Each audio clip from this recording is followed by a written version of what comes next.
joining us a little bit late. Might be a little bit biased, but I think this is going to be one of the most exciting panels because we're going to be talking about the number one reason why patients go and see dermatologists, and it's acne. And joining me on stage are two wonderful experts, and it feels like a little mini reunion, right, from last year? I can't believe it's been a year. We have Linda Tagliamonte. Am I spelling your last name correctly? Okay. Joining us from Philadelphia, Pennsylvania. She's a celebrity esthetician, frequent on TV as an expert, has a wonderful spa, and is super passionate about her craft. As you can tell, whoever goes and sees her for professional services, you'll be in the right hands. And joining me on stage, welcome, Linda. And joining me on stage is also Clarke. And you're joining us from Astoria, Queens, if I'm not mistaken, right? My memory serves me well. Yes, and last year you were actually on stage here doing demos of... video, right? Yes, there was a live demonstration. I was like, okay, I'm gonna put it down on my list of things to do when the time is right. But today we're going to be talking about acne because, like I said, it's a very prevalent condition, and it doesn't discriminate against age. So it doesn't matter if you had acne when you were a teenager; it may still come back because of hormones. When you're perimenopausal, postmenopausal, men are also affected. So that's why it's lovely to have 2 points of view: female, male, and then whoever comes into your practice as a patient. I'm sure you can share your point of view with us as well. Okay, let's jump right in because I'm sure everybody's getting hungry, and I want to be mindful of time. So, general question for the two of you. How do you see the connection between treating acne in younger patients and offering anti-aging solutions for mature patients? And why is it important to address skin health across all stages of life? Linda? Thank you so much. Again, thank you, iDallas. Thank you, everybody, for being here today. I can speak from personal experience. I developed acne when I was 11 years old, and now I'm 61 years old, and I'm still breaking out. So, thank you. So I went from a young child with compromised skin, and the only way that I could think of to fix it, my mother would take me to the dermatologist. But back then, there was no Accutane. Tetracycline made my stomach sick, so I decided to take matters into my own hand, and not only every day using sea breeze on my skin, but I would spend countless hours from 8 or 9 a.m. to 5 p.m. in the summer times on the beach. Well, we know what damage that caused. So here, fast forward all of these years, I was dealing with acne, and then aging started to really take place, and I developed cystic acne scarring. And along with the scarring, I saw fine lines, discoloration from the sun, from the damage I had done from a young age. So now I'm transitioning from young acneic skin to aging skin with the scars, lines, pigmentation issues, and I said to myself, okay, this is a serious problem. What I thought I would solve by sitting out on the beach, using sea breeze on my skin, only exacerbated the situation. So that's my firsthand knowledge. So the skin being the largest organ in the body, we know that we have to protect the skin barrier. And I've spent my entire adult life trying to not only fix my own skin, but other people's skin. So it's an ever-evolving situation that starts from a very young age. That's why we were saying earlier, sunscreen, protect when we're young. If we don't, we're going to have major issues later, and we're going to have to fix them. So it's better to prevent than to have to go back and fix the skin. So, like I said, skin being the largest organ in the body, it's an ever-evolving situation. So that's why it's important to address both the young, problematic skin, and then we move forward to anti-aging skin. So this is where we are. Thank you very much. So I agree with this sentiment, absolutely. I am Clarke, physician assistant. I've been practicing aesthetic medicine for about 22 years. When I got into this field, I started in orthopedics, orthopedic surgery, so I had no clue about skin. I only knew about Botox. Over the years, I learned that there's an intimate connection between how you feel and how you look. Most of the tragedies that occur with skincare starts in the teens. Now, how many of you remember looking into magazines, 17 magazine and so you're seeing these supermodels with smooth skin, and everyone was selling some skincare product. What I'm noticing is that there's a lot of skincare products being used on the skin that contributes to the problem with the skin. Younger individuals and adults, but it transfers from younger to adults, so I'm speaking about the entire range. We overwash the face. We over-clean the face. We over-moisturize the face. So what happens is you have to remember that most major companies are not there to have you treat once and done. You know, there's a scenario where you have to continue going back and you're taught to self-diagnose your own acne, self-diagnose your skin. Go to the pharmacy and buy a product based upon your self-diagnosis. Meanwhile, we have dermatologists here who's here to help us. So from a young age, and I'm sure if you have children, it's wise to educate them on the skin and ready to understand that whatever they do in the teenage years will follow them throughout their entire life. And skincare absolutely creates a tremendous psychological deficit for most patients coming into the practice. So the connection between younger and mature patients is really what is being done in terms of skincare. Cystic acne, acne scars, you know, there are wonderful treatments like PRP and microneedling that works very, very well. However, patients need to be consistent with what is being told to them and what is being prescribed to them. The last one is where we have practitioners that overprescribe retinols for the skin as well. This damages the skin. This makes the skin thinner. Yes, many individuals may benefit from it, but overwhelmingly, you shouldn't be on retinol every day, 2 days a week for 5 years. You know, these are practices that we have to teach our patients, and that patients have to understand that your skin doesn't need a whole lot. Your skin just needs the basic treatments, a basic wash with water. Sometimes it's just fine. You know, you don't wake up in the morning and wash your face with 2 types of soaps and toner. You know, there's nothing you're doing at night that your face is that dirty that you have to wash your face so often. I typically tell my patients, wash your face once a day, in the morning, plain water, and in the evening, just something to take the dirt off, and moisturize with an occlusive agent. Skin issues, then PRP and other microneedling devices will work well. Thank you for sharing your point of view, and I love the simplicity when it comes to skincare. I think there is a reason why, Kim Kardashian's line, the skin line of skincare products shut down recently. It was a 9-step, I guess, regimen. Good luck in the United States. I think we have to strap the time to have the 9-step routine to do every day. But amazing, thank you for sharing your perspective. Linda, I wanted to get back to you. Most recently, you had actually shared on your social media that you had a life before you had the aesthetic career, right? But you did start the aesthetic journey because of your personal reason, the acne culprit. So how did the healing of your own skin inspire you to actually specialize in acne treatment? Because now you specialize, right, in providing acne solutions. And how has that personal experience shaped the way you now help others on their healing journey? And I know you've touched on it a little bit, but can you elaborate a little bit further? Thank you so much. I have the slides. I don't know the clicker.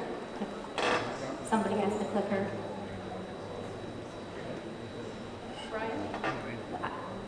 Slides? I guess, okay. So, once again, thank you all for being here. My name is Linda Lee Tagliamonte. I am a licensed medical esthetician, and I'm the owner and founder of the Skin Rejuvenator Medical Skincare Studio based in Philadelphia. and I have 2 locations in Philadelphia and in the suburbs of Philadelphia. Exactly 20 years ago, this very week, I left the corporate world. I was an editor for the world's largest selling weekly magazine, TV Guide magazine. I still can't believe it's been 20 years, but if somebody were to tell me that 20 years later, at age 61, I'd be sitting up here in front of all of you, no makeup on. I do love the topical skincare oil though, everybody. I just have to tell you, I'm in love with it. I do have that on. My head held high and my hair pulled back. I would think I was in a horror movie. This journey is so extremely personal to me. The day I left TV Guide magazine, I went to the Aesthetics Institute to register. I had a very clear vision. I knew exactly in my heart what I needed to do. When I was a TV Guide, I was making a magazine, but I would come home and I would say to my husband constantly, I'm making a coaster, I'm not helping anybody. And I had the yearning to help people. And I was on the quest to fix my skin. I don't know, do we have the slides or no? He's working on it. Oh, okay. I was going to show the pictures. So I developed acne at age 11, which quickly turned into cystic acne. I was picked on for most of my adolescent years. I walked with my head down. I'm going to just move so I can just, so this is my skin before and after, but I was picked on. If you can go to the next slide, that would be great. I was picked on every day at lunchtime, in the hallways at school, and I had my hair in my face, I had my head down, and as much as possible, I would have my hands on my face to try to hide from the world because I didn't want to be seen. The psychological, emotional scars were bigger than what was on the outside, and if anybody's had cystic acne, you know that it's very, very difficult to deal with. So the day I left TV Guide and I went into the aesthetics field, I knew what I needed to do. I've been so blessed. I went into the world, worked with world-renowned plastic surgeons and dermatologists, and I became a Fraxel laser specialist. And for those of you who know Fraxel laser, Clarke, I'm sure you know it very well, I was able to fix my skin. I was so blessed to be able to be in a field where I did not have to pay each treatment $1,100, and this was in 2005. So imagine what each treatment would be today. And I would need 8, 10, potentially more treatments to fix my skin. I knew that I had to go out. That's not the one, but I knew what I had to do. I needed to take my journey eventually on my own. So after 15 years of working with plastic surgeons and dermatologists, the Skin Rejuvenator was born. The reason I went out on my own was to take as much time with each patient as I needed to take. And being my own first patient of fixing my own skin and others in plastic surgery, I made acne and acne scarring my #1 specialty.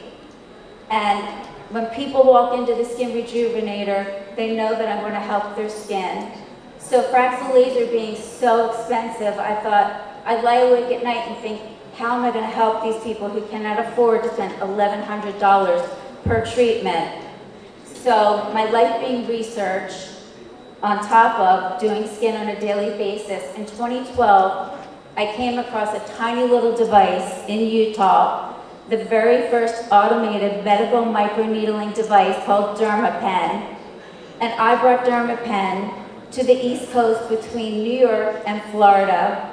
CBS News came in and spent the day with me, And I was up until 3:30 in the morning, the day that story aired, answering emails. I made my name in this field, starting at age 41, being the medical microneedling expert on the East Coast between New York and Florida.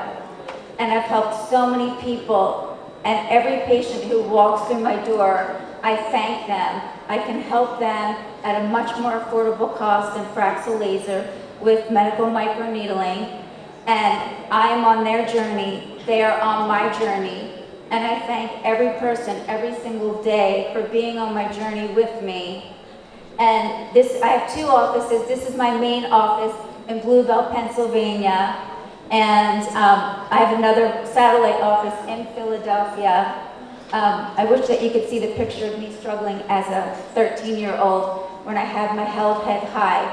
But what I really want to say to everybody, I dreamed about this from when I was young. Every day when I was a TV guide, I didn't dream of being here. I couldn't even imagine that I'd be up here speaking to all of you.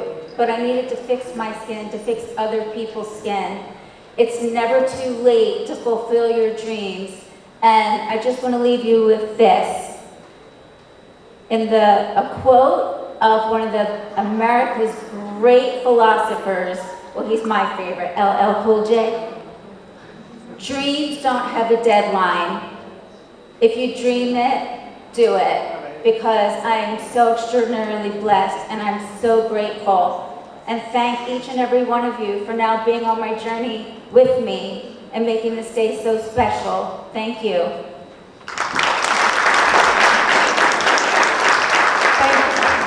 Thank you, Linda, for sharing your story and also about your relentless passion for acne treatments and finding more different modalities that are more attainable for general audience.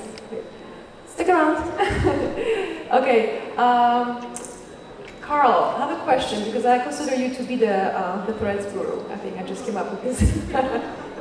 Okay, but how do PDO threads contribute to skin rejuvenation, especially for those in the audience that are not maybe familiar with the threads or might be intimidated by threads? And what advantages do they offer compared to other minimally invasive anti-aging treatments? Very good question. So, understanding threads, they're PDOs, polydioxanol. These are typical threads or sutures that are used many, many years ago for sutures in the ER or surgeries. They're dissolvable.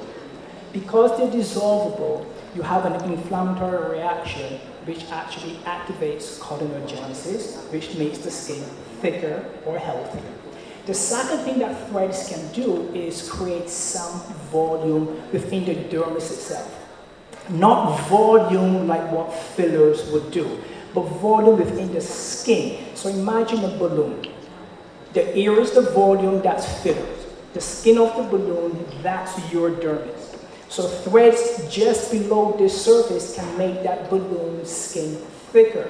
And when we talk about the skin, that's what we're looking at. We're not looking at anything other than that skin. So when someone sees you, the first thing they see is your skin, your face. After they may see other things, which is the shape, the contours in the face and so forth, but the skin is one of the most important. When you have a history of cystic acne or acne issues, what happens is acne scars develop. Acne scars are contracted, damaged skin that needs to be remodeled. Remodeling that is done perfectly well with microneedling. Wonderful therapy for acne scars. Microneedling will enhance the strength and the durability of the skin. However, having microneedling and skin treatments, and then, as I said earlier, going home and overwashing and putting too many products on the skin, you're kind of not having the best possible result. The third thing that threads can do, depending on the type of thread that's used. Now, there are many different types of threads. There are many companies that are selling threads now.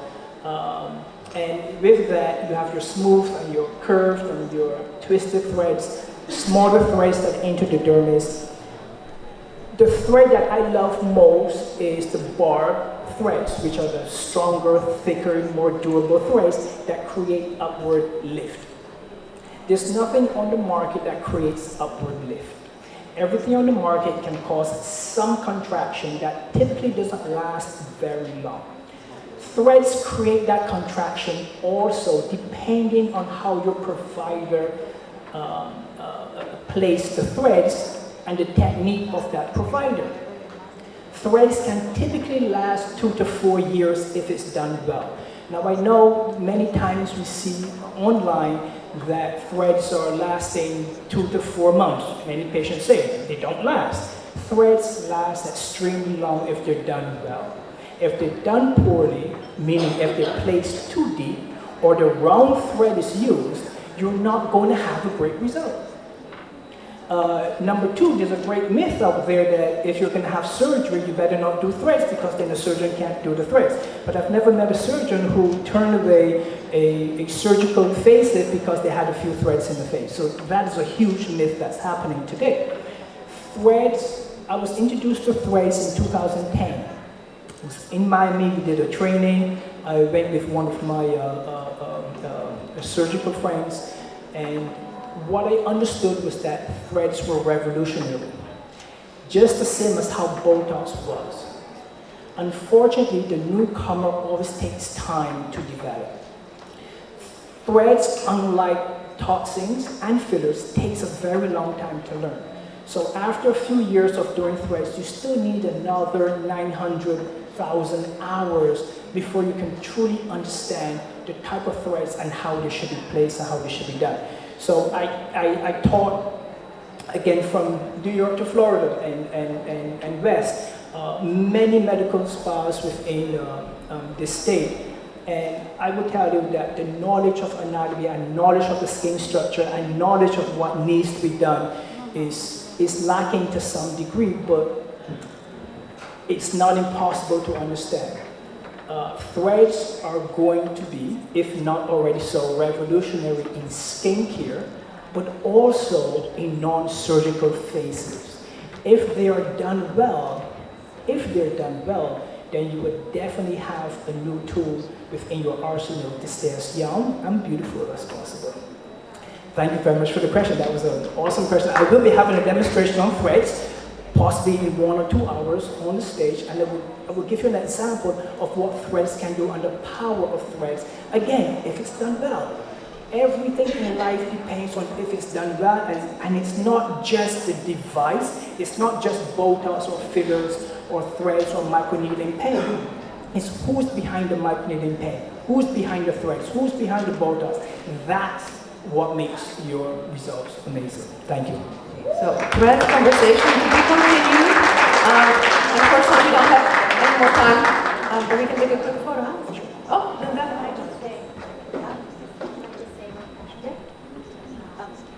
Sorry. This is the picture that I wanted you to see. This is how I lived every day. I thought that all of the pictures of me were thrown out, but my father, before he passed, sent over a box of pictures, and I just happened to come across this. And that was me at 13, and that's how I lived every day. So I was just hoping that nobody would see it on my lifetime. Every day, this is me. So thank you again. It's a gorgeous photo. I mean, I see a beautiful face, but I understand. We all see ourselves differently now, but thank you. Well, thank you so much. It's amazing to see how many modalities are available. Tools of trade, right, to fight acne and anxiety. Thank you. Gracias, Ewelina, que es de la 4ª edición. You're the one of our celebrity as well. Take a picture of this amazing panel. It's so important and so touching. De verdad que fue un panel que nos tocó. Y más con este testimonio, cómo llega la doctora Linda Tagliamonte a contar. Y para cerrar esta primera sesión y después salir a hacer networking y venir a nuestro lunch, vamos preparando una de las mesas que más energía tuvo desde el inicio. No sé, voy a hacer este ejercicio. ¿Quién escuchó cuál es el país más grande de los que han viajado que escucharon en el día de hoy? Which is the country that we heard